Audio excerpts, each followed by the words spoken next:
If you are feeling the pain of high inflation and struggling to make ends meet, you are not alone. And as a problem solver, I'm always thinking about solutions. In this video, I will talk about 20 ways to optimize for money.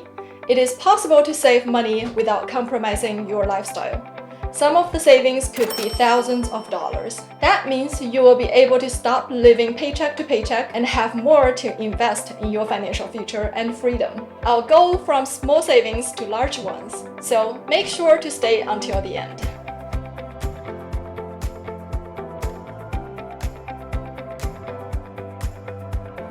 Hi, I'm Prudence Zhu, CPA and financial planner.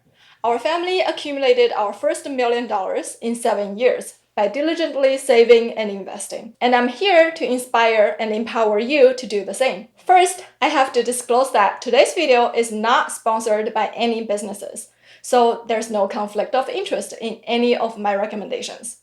And it is mostly from my experience saving and finding bargains over the years. So now let's get started. Number 20. Buying gently used clothes, costumes, and toys for kids. This could easily save you $20 to $50 per trip. I usually go to Kid, a national franchise that's organized and clean. And my kids always get a kick going through their pink kid door. Since they are so organized, I usually get what I want pretty quickly, saving me a lot of time besides the money. For example, my most recent trip was in and out in 20 minutes, getting 4 long-sleeve shirts for my older boy for $20 total. And the trip before that, I got this cute giraffe costume for my daughter for $8, among other things. On average, I go every other month, saving $25 per trip, so that's $150 a year. Number 19. Cancel unnecessary subscriptions. On average, Americans spend $219 on subscriptions per month. Yet, most people underestimate how much they spend on subscriptions, and you could easily save money by canceling the ones you don't need anymore. Just scan over all your credit card transactions, identify the recurring subscriptions, and cancel the ones you don't recognize or don't use anymore. This is also one of the easiest money-saving exercises I do with our coaching clients. They often are surprised to see charges they don't recognize or didn't even know are still happening. This could save you at least $25 a month or $300 a year. Number 18. When shopping online, use browser plugins such as Honey or Rakuten for digital coupons and additional cashback. I use both, and I usually can find discount codes that save me 20% for anything outside of Amazon. And if I'm buying big-ticket items such as a laptop, I set up a price drop alert ahead of time and use Rakuten for the additional cashback on top of my credit card points. And in general, taking more time while optimizing for money controls to some extent my shopping impulse and saves money at the end of the day. Number 17. Shop on ThredUp for secondhand fashion at up to 90% off. What's unique about ThredUp is that they have stringent selection criteria for anything that gets listed on their website, which means whatever you see has already been handpicked. When I shop there, I generally look for higher-end brands with natural material, such as cotton, wool, and cashmere, or brands that I usually wear. And that strategy has worked very well for me. And if it's not a good fit, their return policy is also very user-friendly. Another bonus of buying secondhand is that you'd also be saving the environment. Number 16. If you have a rental property or side hustles, you can reduce your tax liability by taking proper deductions. Some easy ones that many people need to pay attention to are bonus depreciation and miles reimbursements. So, if you bought furniture or made improvements to your rental property, they could be fully depreciated to offset your rental income. And if you drive for business or side hustles, each mile is worth 58 cents in the first half of 2022 and 62.5 cents in the second half of 2022. But remember to keep receipts and documentation. Talking to your CPA or your tax preparer is also a good idea. Number 15. Paying down debt. If you're not utilizing the money in your savings account or need it soon, you should use it to pay down your credit card or student loan. It could save you a few $100s in interest expenses in a year, and more in the long run. Paying down debt, especially credit card debt, would also improve your credit score, lowering your future interest cost on mortgage, car loans, and insurance premiums. And if you have a lot of debt accounts and don't know how much interest you are paying for each, you should talk to an experienced financial coach to understand your debt situation and have a plan of attack to reduce them. Number 14, renegotiate your home insurance. Most people don't track or change their homeowner's insurance after buying the house, but it is worthwhile to shop around once a year. Recently, the insurance cost for our investment property almost doubled, so I switched to a new one, and I got $3,929 back. I'm not saying that you would also get a fat check like that, but saving a few $100s per year by shopping around is achievable. Number 13, if you are traveling to Canada or Europe in the summer, look for campus student accommodation instead of a regular hotel or Airbnb.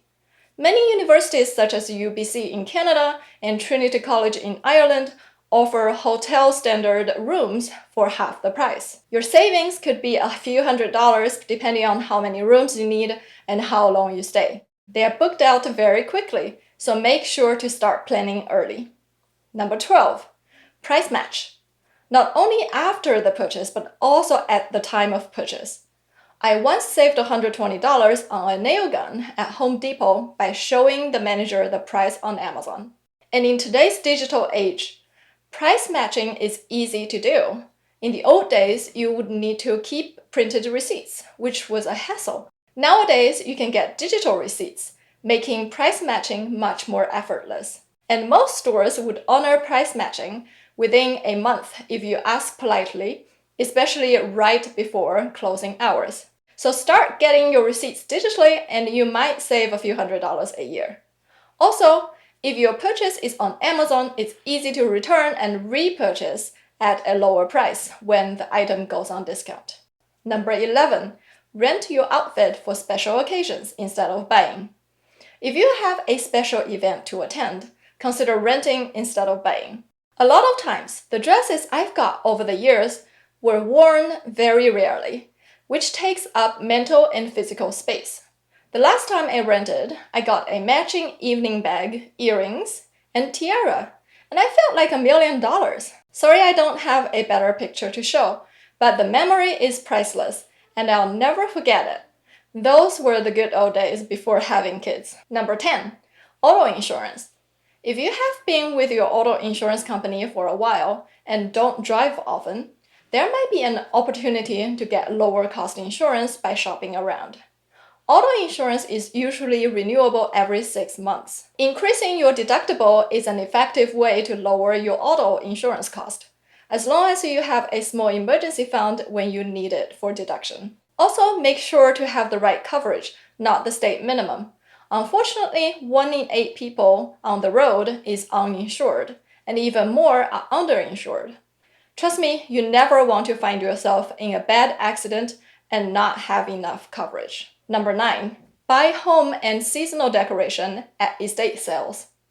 I frequent local estate sales and find good deals from time to time. For example, this pair of 6-foot framed prints of Asian palm that's currently in our bedroom was bought for $20 at an estate sale, and I absolutely love them. Had I got them on the market, they would be $75 per print, and another $200 to $300 to frame.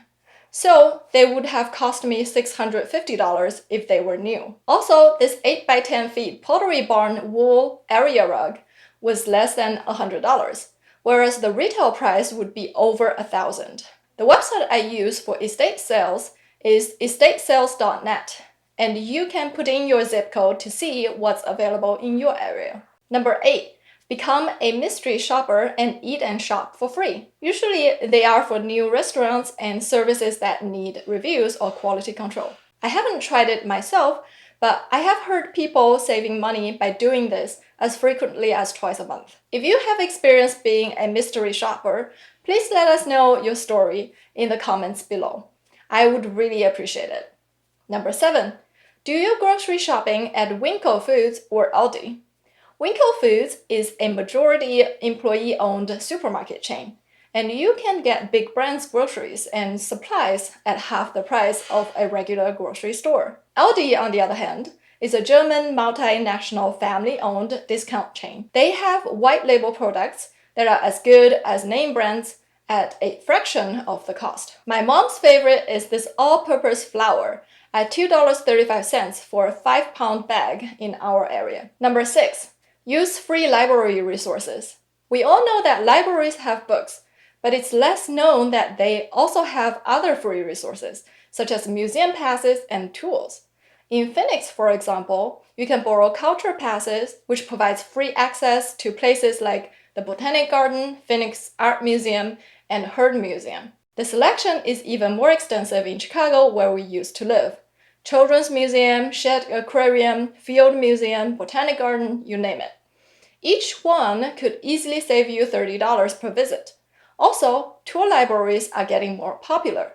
They are usually nonprofit organizations where you can borrow tools for hobbies or home improvements. This is a map by localtour.org, and it doesn't even include all the tour libraries that I know. For example, the Chicago Tour Library. Number 5, buy furniture through online bidding websites. My favorite is caringtransitions.com. That's where I got this couch and love seat set a year and a half ago, including all the cushions, side tables, and the lamp, for only $20. And that includes the buyer's premium. If you don't believe me, here's the receipt. That was the luckiest purchase in my 4 years of experience in online auctions. My strategy has always been to put in a dollar amount that I feel comfortable with, and if I get it, great.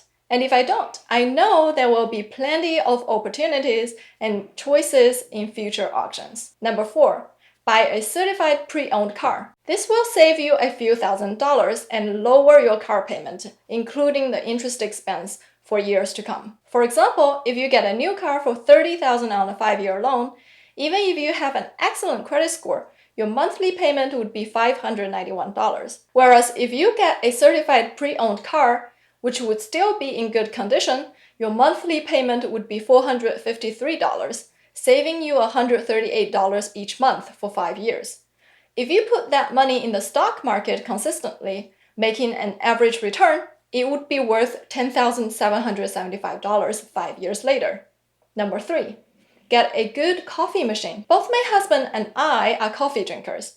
In 2015, we invested in a high-end one-touch cappuccino and espresso machine, and it's still on active duty today. If we got those cups from coffee shops and donut stores, not only would it waste our time, but it would also cost us $180 a month or more, even if I net the cost of energy and beans. By the way, we never use the heating pad on top of the device, and you'd be paying a lot less for a machine without that feature. Number 2, if you are a sole proprietor making over $100,000 a year, consider S selection to save on self-employment taxes. For many of my clients, the savings range from $5,000 to $8,000 a year, which would be more in 2023 with the increased maximum of Social Security contribution and benefit basis. So make sure to discuss this topic with your tax preparer for savings if you are making 6 figures but still filing as sole proprietor. Number 1, max out all pre-tax accounts to decrease your tax burden and accelerate wealth accumulation. However, the HSA contribution is a real saving, but the contribution to 401k and other retirement accounts is not. There are tax deferrals, meaning you don't have to pay tax in the year of contribution, but you still have to pay ordinary income tax when you take distribution in the future, preferably when you are 59 and a half years old or older, to avoid the 10% early withdrawal penalty. And here's your complete list of 20 ways to save money. Together, they could potentially save you $2,600 a month or $31,154 a year. So how many on the list would you be able to benefit from? And how much will you save starting now? I'd love to hear your action and results, so please share them in the comments below. I hope today's episode inspired you to optimize for money and build your financial future. If you liked it, please give it a thumbs up and share it with others. We're also available on your favorite podcast platform under Invest with Prudence. Please subscribe to my channel to learn more tax and wealth strategies to build the life you want. See you next time!